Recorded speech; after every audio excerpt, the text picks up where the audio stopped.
ಇವತ್ತಿನ ವಿಡಿಯೋದಲ್ಲಿ ಉತ್ತರ ಕರ್ನಾಟಕದ ಸ್ಪೆಷಲ್ ಆಗಿರುವಂತಹ ಒಂದು ಸ್ನ್ಯಾಕ್ಸ್ ರೆಸಿಪಿನ ಯಾವ ರೀತಿ ಮಾಡೋದು ಅಂತ ನೋಡೋಣ. ತುಂಬಾ ರುಚಿಯಾಗಿರುತ್ತೆ.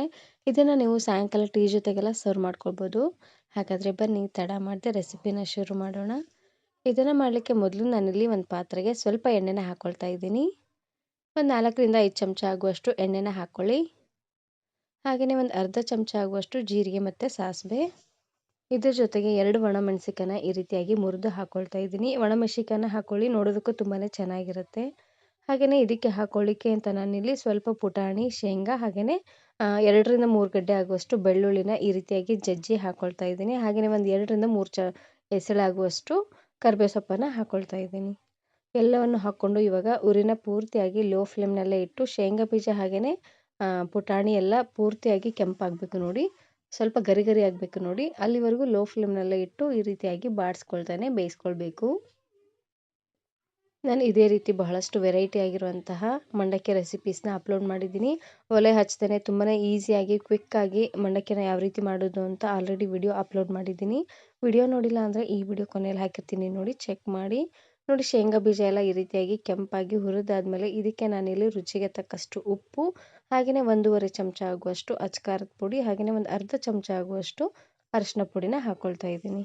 ಎಲ್ಲವನ್ನು ಹಾಕ್ಕೊಂಡು ಇವಾಗ ಉರಿನ ಪೂರ್ತಿಯಾಗಿ ಲೋ ಫ್ಲೇಮ್ನೆಲ್ಲ ಇಟ್ಟು ಒಂದು ಸಾರ್ತಿ ಈ ರೀತಿಯಾಗಿ ಬಾಡಿಸ್ಕೊಂಡು ತಗೊಳ್ಳಿ. ಖಾರ ಪುಡಿನ ಹಾಕಿದ ಮೇಲೆ ಜಾಸ್ತಿ ಹೊತ್ತೆಲ್ಲ ಬೇಯಿಸೋ ಹಾಗಿಲ್ಲ, ಬೇಯಿಸಿದ್ರೆ ಒತ್ತೋದಂಗೆ ಆಗಿಬಿಡುತ್ತೆ. ಇವಾಗ ನಾನಿಲ್ಲಿ ಮಂಡಕ್ಕಿನ ಹಾಕ್ಕೊಳ್ತಾ ಇದ್ದೀನಿ. ನಾನಿಲ್ಲಿ ಪಳ್ಳ ಮಂಡಕ್ಕಿ ಬರುತ್ತೆ ನೋಡಿ, ಅದನ್ನು ಹಾಕ್ಕೊಳ್ತಾ ಇದ್ದೀನಿ. ಇದೇ ಮಂಡಕ್ಕಿಲೇ ಮಾಡ್ಕೊಳ್ಳಿ, ಚೆನ್ನಾಗಿರುತ್ತೆ. ಗಟ್ಟಿ ಮಂಡಕ್ಕಿಲಿ ಈ ರೀತಿಯಾಗಿ ಖಾರ ಮಂಡಾಳು ಮಾಡಿದ್ರೆ ಚೆನ್ನಾಗಿರೋದಿಲ್ಲ ನೋಡಿ. ಇವಾಗ ಮಂಡಕ್ಕಿನ ಹಾಕಿದಾದ್ಮೇಲೆ ಉರಿನ ಪೂರ್ತಿಯಾಗಿ ಲೋ ಫ್ಲೇಮ್ನೆಲ್ಲ ಇಟ್ಟು ಚೆನ್ನಾಗಿ ಈ ರೀತಿಯಾಗಿ ಮಿಕ್ಸ್ ಮಾಡ್ಕೊಳ್ತಾನೆ ಇದನ್ನು ಬೇಯಿಸ್ಕೊಳ್ಬೇಕು. ಈ ರೀತಿಯಾಗಿ ಮಾಡೋದ್ರಿಂದ ಮಂಡಕ್ಕಿ ಗರಿಗರಿಯಾಗಿ ತುಂಬಾ ಚೆನ್ನಾಗಿ ಬರುತ್ತೆ.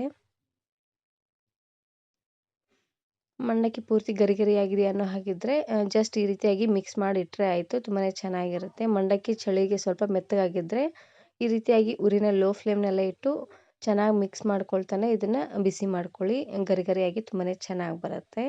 ಇದನ್ನು ನೀವು 1 ವಾರದಿಂದ 15 ದಿನವರೆಗೂ ಸ್ಟೋರ್ ಮಾಡಿ ಇಟ್ಕೊಳ್ಬೋದು, ತುಂಬಾ ಚೆನ್ನಾಗಿರುತ್ತೆ. ಹಾಗೆಯೇ ಟೂರು ಟ್ರಿಪ್ಪು ಹೋಗೋರು ಈ ರೀತಿಯಾಗಿ ಮಂಡಕ್ಕಿನ ಮಾಡಿಕೊಂಡು ತಗೊಂಡು ಹೋಗಿ. ಹಾಗೆಯೇ ಇದ್ರ ಜೊತೆ ಸಾಯಂಕಾಲ ತಿನ್ನಲಿಕ್ಕೆ ಅಂತ ಮೆಣಸಿನ್ಕಾಯಿ ಬಜ್ಜಿ ಇದ್ದರೆ ಇನ್ನೂ ತುಂಬಾ ಚೆನ್ನಾಗಿರುತ್ತೆ. ನಾನು ಮೆಣಸಿನ್ಕಾಯಿ ಬಜ್ಜಿನ ಯಾವ ರೀತಿ ಮಾಡೋದು ಅಂತ ಆಲ್ರೆಡಿ ವಿಡಿಯೋ ಅಪ್ಲೋಡ್ ಮಾಡಿದ್ದೀನಿ. ವಿಡಿಯೋ ನೋಡಿಲ್ಲ ಅಂದರೆ ಈ ವಿಡಿಯೋ ಕೊನೆಯಲ್ಲಿ ಹಾಕಿರ್ತೀನಿ, ನೋಡಿ ಚೆಕ್ ಮಾಡಿ. ನೋಡಿ ಇದೇ ರೀತಿಯಾಗಿ ಲೋ ಫ್ಲೇಮ್ನಲ್ಲೇ ಒಂದು 3ರಿಂದ 4 ನಿಮಿಷವರೆಗೂ ಚೆನ್ನಾಗಿ ರೀತಿಯಾಗಿ ಮಿಕ್ಸ್ ಮಾಡ್ಕೊಳ್ತಾನೆ ಇದನ್ನು ಬೇಯಿಸ್ಕೊಳ್ಬೇಕು. ಇದನ್ನು ನೀವು ಉಪ್ಪಿಟ್ಟು ಜೊತೆಗೆಲ್ಲ ಸರ್ವ್ ಮಾಡ್ಕೊಳ್ಬೋದು, ತುಂಬಾ ಚೆನ್ನಾಗಿರುತ್ತೆ. ಈ ವಿಡಿಯೋ ಇಷ್ಟ ಆದರೆ ಈಗಲೇ ಒಂದು ಲೈಕ್ ಬಟನನ್ನು ಕ್ಲಿಕ್ ಮಾಡಿ ಫ್ರೆಂಡ್ಸ್ ಆ್ಯಂಡ್ ಫ್ಯಾಮಿಲಿ ಜೊತೆಗೆ ಶೇರ್ ಮಾಡಿ. Thank you. Thanks for watching.